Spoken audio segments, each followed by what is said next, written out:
So like, let's go around the room for a moment. We know that May would like to have conscious stream of thought in her performance. She'd like to have that available to her as a skill, like as one of her samurai swords. I call them your tools in your belt. What, Chloe, would you like to do? What do you see that other people do that you're like, I really envy that. I would love to be able to do that. I think I mean, if you can't pinpoint it now, it's fine. I just, well, there's so many things. I'm like trying to think of like the biggest one. Probably being more unpredictable, because since it's time censored, normally like the first thing that pops into my mind, that's what I go with. So like to me, it's the most obvious thing, and someone who might think similarly to me might have thought of. I don't even agree with you. I don't think you are predictable, and I don't think it is the easiest thing. It's how you see it. Someone else watching you might go like this. I want to do what Chloe does. She like throws her body into all these scenes, like she's a tree and she falls over and she's laying down on the ground doing exercise. I mean, I think you're very creative. So but here's the thing. If you want that to be more of what you do, then you're right. Come up with something else. But the truth is you have to start with the things that go through your mind that you can authenticate. More things will come out of that. I think what I was trying to get at is because Rachel and I talk a lot, like we'll go over like the improv too, and then our scene. And something I realized that she does is like she really thinks through what she's going to do before she does it. And she really tries to bring in more aspects. And whereas like, I feel like I don't think about anything at all. Like the first time she told me that, I was like, huh. Like, does that make sense? Yes. Like I just like went with things. So think about it. Yeah. There's a solution. Bruce, what about you? Higher state, bringing more like emotion to the characters. One of the ways is to like allow yourself to sit and tap into the shit, the stuff, and let yourself feel your belly well up, or your steaks start to, we tend in life, when something upsets us, we tend to go, okay, stop. Unless we're, sociopathic, and we then instead in turn become serial killers and go out and kill people because we're, a little upset. So as a human being that tends to live in, normal society, we have a tendency to curb our emotions. That's a normal response. When you make them legal in acting, you can tap into them more. You got to trust yourself that you can get out of it, because you can. So you got to let yourself think real thoughts, and your stakes will automatically go higher. Again, it takes a little bit of time. It's like painting. It's like painting layer coats. You put the first coat on, and it's like it's the color. Put the second coat on, it's richer. Third coat on, it's like it's vivid. Takes a little time. Trinity. I guess creating the world more around my character. Here's my solution for that. Just do it. Okay. I know that sounds like a ridiculous thing to say, but you just got to do it. When I coach people and I say to them, okay, and we're in like a moment where I go, okay, so you figured out where this was. Where did that happen? And they go, oh, my friend, Tennille's living room. Great. So if you're there, and Tennille is here, where's the window?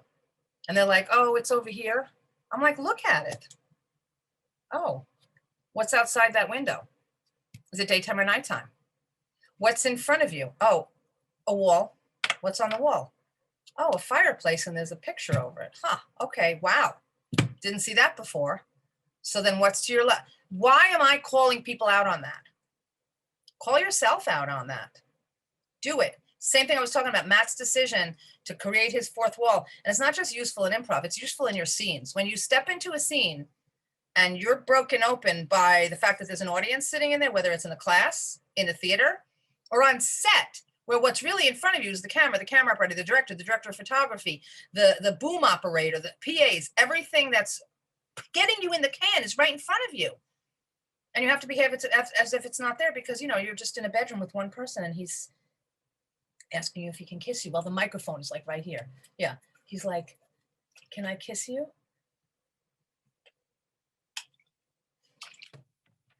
You have to just do it. Period. That's the answer. Commit to it. take an extra moment to do it. You know, like if Chloe's a dancer and she just goes, well, why can't I do this pirouette? And she just stands there like staring at the floor, wondering why the floor isn't spinning underneath her. That's absurd. Just to do it. Matt, does that answer your question? Yeah, I think kind of similar to Trinity's. I just feel like I don't know. I just feel like I need to bring more to the story. Like I just feel like a lot of times I'm just this guy who's just kind of fitting in, but I feel like I can introduce you know, whether it's something about my character from the past or the other person's, you know, just so, you know, kind of similar to Trinity, I guess. The answer is similar to Trinity, meaning to just do it, or the thing that you're craving is similar to Trinity? Craving, I think, you know, just yeah, just think of, you know, just not just be just this guy that's fitting in, but try to introduce. I will new tell you things. this though, there's a difference. So some people are full on crazy characters. Like Mickey is a nutball. He doesn't even ever want to go in as a normal person, ever. He's at his best when he can do things that are so different than him. He's almost an anomaly. I think that people do better if they can feel somewhat like themselves. And the truth is that, you know, some people don't do characters. We don't do characters. Not everybody does that. That's a handful of people in relationship to a larger mass of people. If you want to do characters, then you got to start working on their properties, like they have a wink or a blink. You know, when I started the improv, one of the things I started for was this was so simplistic. I was like, I wanted people to be able to work on accents and limping. Because in my improv, you go in and out, and you spend time. You spend a lot of time. Sometimes it's 45 minutes and you can go in and out as much as you want, which is why I do it this way, because everybody gets a fair shake in here. In the classroom, you don't get as much time as everybody else if you don't put yourself out there. So some people go in for like a minute, and that's at a 45 minutes, and that's their choice because they go in too late. And my note to them is get in earlier, build your story. So character really doesn't necessarily mean you have to have a, you know, a weird voice and a weird tick. It means how this person behaves under these circumstances. So like when you get a script and it says, what's the character's choice? It's like you in those situations. And you're compelling to watch, Matt. Like you don't suffer from like, I don't want to watch that guy syndrome. I mean, nobody really does in this room. That's why you're here, because you want to create something. So what I would say to you though, if you do want to add additional things, then again, you have to just do it. So you make a decision and you commit to it. And it might feel weird at first. Like if you go, I want to play somebody who lisps or who has a stutter or physically has like a way that their posture or something, then do it and don't give up. And here you have 3 minutes. You have a minute and a half on each thing. Still, that's a lot of time when you think about it, because you want to, if you don't like how it's going the first minute and a half, you're going to give it up for the second minute and a half unless you commit to it. And then you might find it will work. So you got to commit to it, even if it's stupid. Jessica, what do you want to do? I definitely think I need to continue to work. Hey, stop it. My cat likes to knock over my Christmas tree. I think I need to work on like finding more layers to my character. That's like what I feel like I'm struggling with it. I feel like I understand it more actually now that I'm back in your class for the second time. I feel like I'm like a little bit more understanding, but I still almost like I need to get more into my imagination and like really go back and like just dissect everything, you know? I think that's what I need. I agree with you. I think that you came into class with a perception of acting being one thing, and you're finding out that it's something else. And you have a lot of courage because you're sticking it out. You know, some people come into this and they have no idea what it is and they're fine with whatever it is. And they think, oh, this is what it is, except for lots of people who think it's something else. And I think it takes a lot of courage when you're working on the surface to then go, oh, fuck, I can't work on the surface anymore. It's not acceptable. Yeah. And then Yeah. you take this risk and you do what you do by having to figure out those layers. So again, it goes back to what I said to Bruce and what I said to Matt, and what I said to Trinity. It's like, just do it. But you also have to be brave and you have to connect to stuff that is really meaningful to you. So sometimes it's hard to do. You know, today I work with a girl and she she was injured it very, very severely in a car accident like over 4 years ago. And there was something we were doing. I was like, are you okay with tapping into that? I mean, she lost a limb as a result of it. So it was something where I was like, can you go there? And she's like, yeah, I think I can. You know, we have these tragedies in our life to use for acting if we're actors. If we're not, then we have these tragedies in our life to bottle up, push down, and then become sick in our life later when we haven't expressed ourselves. Our shit burps up on us. We don't have a choice. Our shit burps up on us.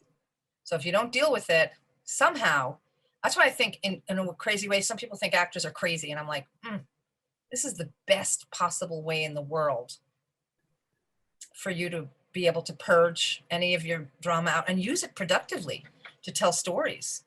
And for some people, it's a lot, you know, they keep telling their tragic stories and they're still kind of living through it. But I think if you use it right, it's very healthy. Don't be afraid. Because, you know, what my first actors used to say all the time is, whatever it is, it's already happened. You're already on the other side of it. You know how it worked itself out. Don't be afraid. It already happened.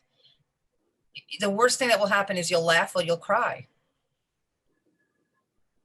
And then I say, the earth won't open up. And she used to say, the earth won't open up and swallow you. But we were in New York at the time. So now I'm in California. So who knows? Yeah, so you got to push for that, which means you've got to take the time to sit down and I don't want people to sit in their sadness. Like, I'm going to remember a sad situation and just feel sad about it. What you want to do is go to an event that affected you and then take in everything that was going on around you. Like, what did it smell like? Was somebody cooking? Were you in a hospital? What did it look like around you? What was something that you reached out and touched so that you can get tactical with it? What were the sounds like? So we engage our senses. That's called sense memory. And there are classes where you can sit around just smelling a smell for 45 minutes every single week for a year and a half. And then you know how to smell a smell in a scene, which is useful. But I do mini sense memories with you and everything that we do. And I ask you to see something and smell something and think about it. The more you fill in the blanks, the better off you are. I believe in engaging you guys in all of it instead of like focusing on one thing when you don't even know how to use it. You know how to use it. Be brave. If you cry, you cry, you know? Nemi, it's your turn. What would you like to do that you see someone else do that makes you excited and you kind of aspire to it? I feel like there are certain times whenever I want to go to a certain level, like emotionally, like especially in dramatic scenes and stuff. And like at first I feel like I hold myself back and eventually I can get there, but some people just go straight there and I admire that. You'd be surprised. They're not going straight there. You're not seeing the work. Yeah, there's some people that can cry immediately. You have a great emotional reservoir, Nemi, and it's reflects in the work you do all the time. The thing is that because your superpower is enormous sensitivity, your superpower is enormous sensitivity and vulnerability, you feel like that a lot. So when you go there in acting and it doesn't feel bigger than your real life version of it, you don't think you're doing enough, and you are. And you have to honor that and embrace yourself and take good care of yourself and be kind to yourself, because that isn't one of your problems. And you know, we look at it, oh, their overnight success. You know, Alex Newstetter, my student, every single season that he stopped a series, he did 2 or 3 films in between because his people kept him auditioning while he was shooting, and he would either fly in from Canada or work with me online. He has so many credits that are so coveted by other young actors. He was kind of behind. He's auditioned and was close for almost everything that put Timothy Chalamet on the map. So he's one step behind Timothy. You guys don't know him. He's not famous yet, but he will be a household name at some point. I've worked with him since he's 12. He's 22, 23. For the first 4 years, he didn't book anything. He got pretty close on a lot of stuff, but he didn't book anything. And then he booked something, and then he booked a series. And then it was like, from there, it took off. It's an overnight, but you know, it was all overnight. It happened like that. Nobody sees it. You're not seeing what people's process is, you know? So everybody has their own process. Anyway, this was important.